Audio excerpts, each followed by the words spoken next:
बाबा नौशाद जी किथे आ मज़ार? केड़ी हल ॾेखार।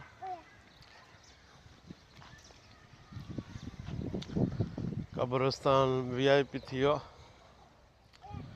हर हिकु गुल बूटा पोखे थो पियो फर्स्ट क्लास।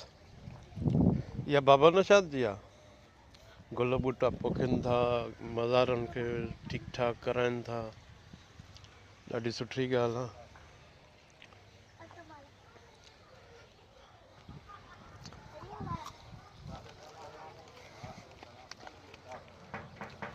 लाला बाबा खैरा, ख़ुशि आहियो?